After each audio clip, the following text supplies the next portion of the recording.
Okay, folks, I'm going to go through some data that the Liberals kind of sneakily presented in the middle of the summer that shows an alarming number of Canadian jobs going to new temporary foreign workers on top of everything else. Now, I'm going to go through this data with you in detail, but you're not going to hear this story in the mainstream media. And in order for you to help me as a legislator, as a parliamentarian, I need you to do two things.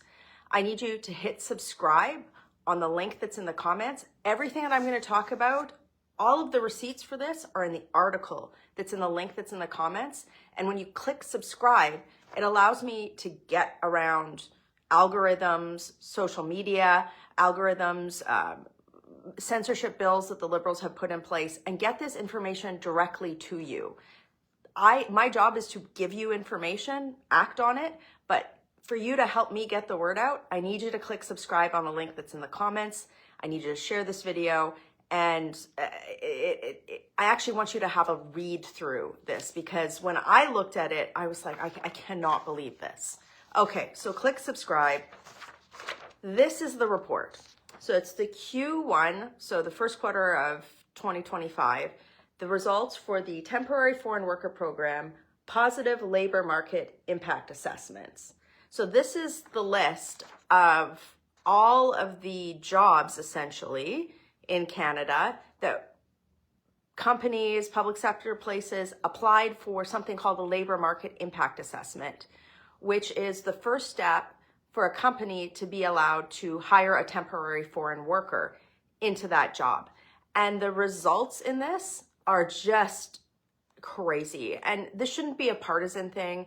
Everybody from labor unions to students who are out of work to people who are looking for jobs right now or who are underemployed should all be outraged by what's in this report, because this is permits for temporary foreign workers that don't include people who are here on temporary student visas who are also eligible to work. It doesn't include people who are in Canada on asylum claims that are pending. It doesn't include people who are here on other visas whose visas have expired.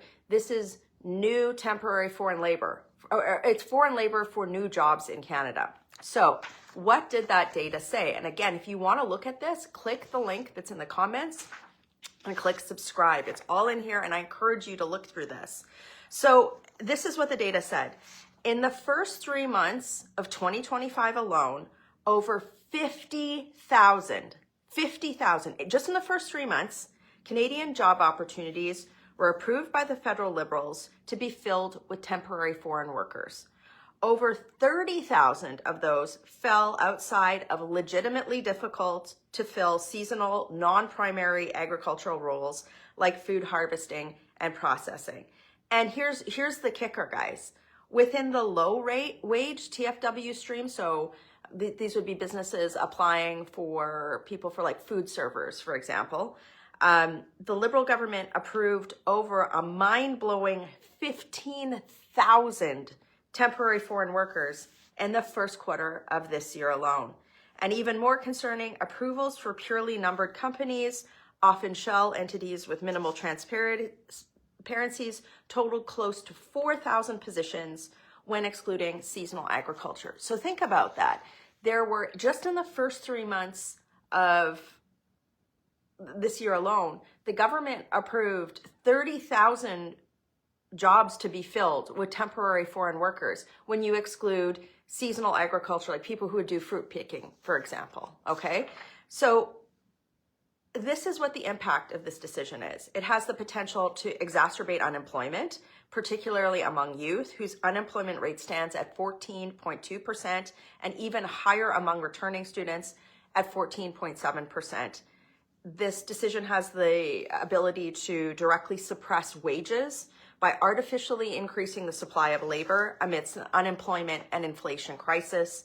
It removes vital opportunities for Canadian youth to earn entry-level job skills, and thereby creating a longer career setback as the economy is being transformed by artificial intelligence.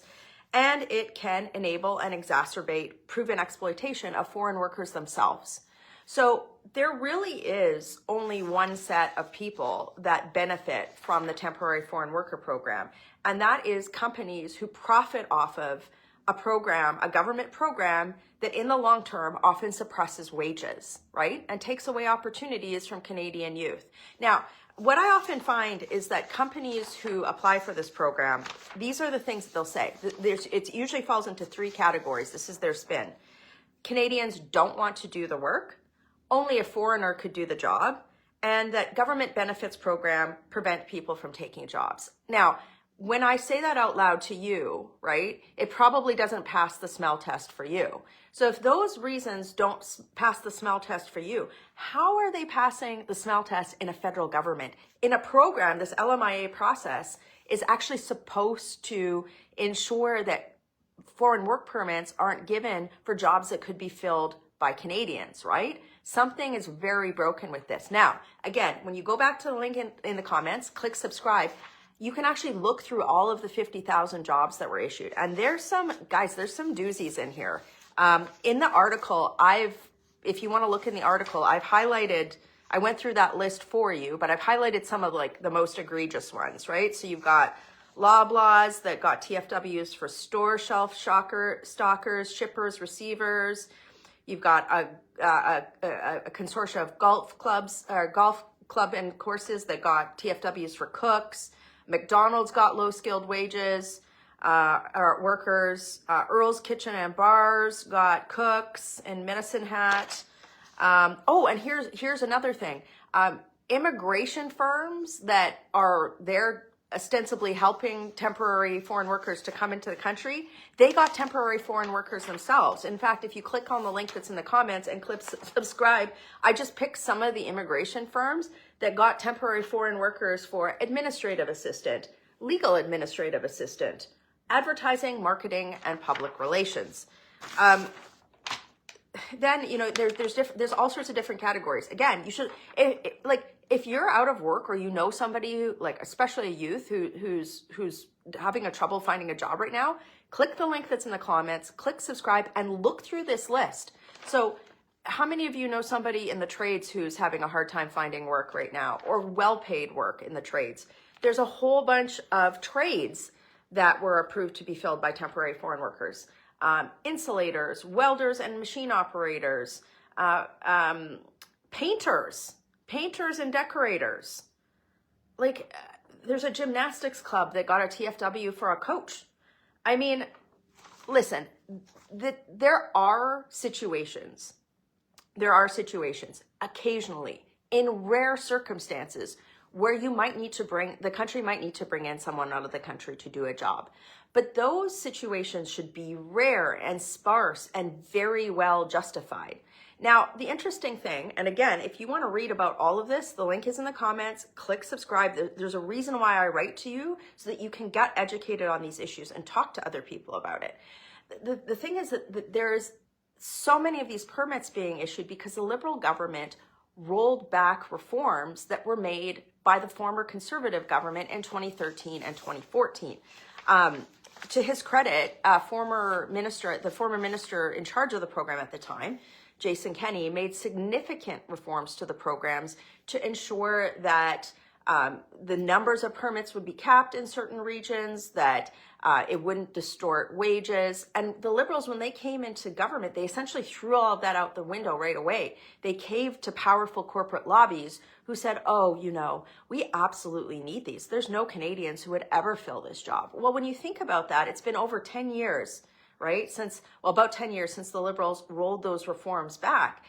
Why don't we see in the media analysis of how much wages have been suppressed, or what that's meant for the job market writ large, or the loss of opportunities for youth to learn job skills in some of these areas, especially the low-skilled stream, where there has historically, even recently, been a lot of abuse of the program by employers in Canada.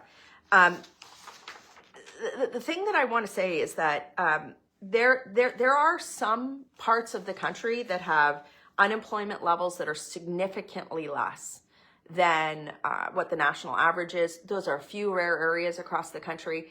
And there are also there are legitimate areas where it is very difficult to fill jobs on an annual basis, particularly in temporary seasonal agriculture work, because that's the nature of the role, right? It's for a short period of time in a certain season.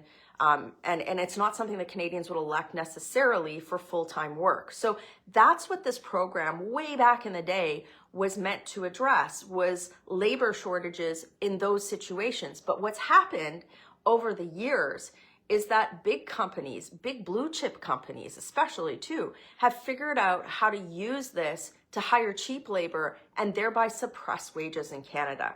So it is particularly shocking to me, again, the link is in the comments, click subscribe. It'll take you to this list that you can look through this yourself. It's shocking to me that the Liberal government has allowed another 50,000 in the first 3 months alone jobs to be filled by temporary foreign labor in this country. You know, I want to close by saying this, what I said at the front end of this video. This decision is on top of the Liberal government approving literally hundreds and hundreds of thousands of temporary foreign visas for students. And those students are also allowed to work in Canada and compete with Canadian youth for jobs. There's many of people in that cohort whose visas are expiring, and they're looking for ways to stay in the country because the Liberals kind of wink and a nod, promise them oh, well, you should be able to stay here, but they can't. Their visas are expiring. We also are in a jobs crisis in the country. So we know that Canadian youth, nearly almost 1 in 5 Canadian returning students are unemployed right now. So why on earth are the Liberals bowing to big corporate lobbies and allowing them to bring in temporary foreign workers for positions that Canadians could and should fill? So while it's still up online, because you never know with this Liberal government, have a look at this list. I'm calling it the list of shame. It's the list of shame. Shame on you, employers, if you put in for an LMIA when you really didn't need it and it was more of a profit exercise for your company. Shame on you.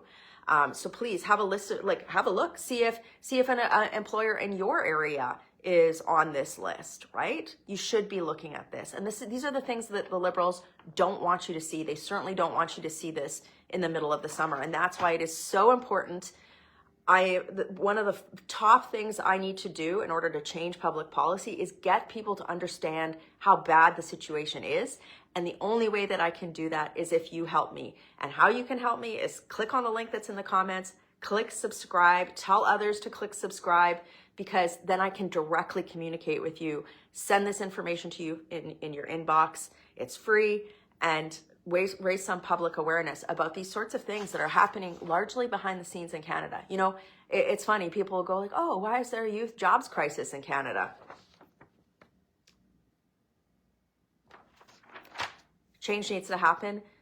Once Parliament sits again in the fall, these are issues that we will certainly be litigating the government on. I wish we were sitting right now. I'm in Ottawa working in spite of the Liberal government shutting down Parliament for the summer, nonetheless. Share this video, click on the link, click subscribe. You're going to hear a lot more from me this summer on issues like this. Get aware of what the Liberal government is doing. Working hard for you. Have a great day.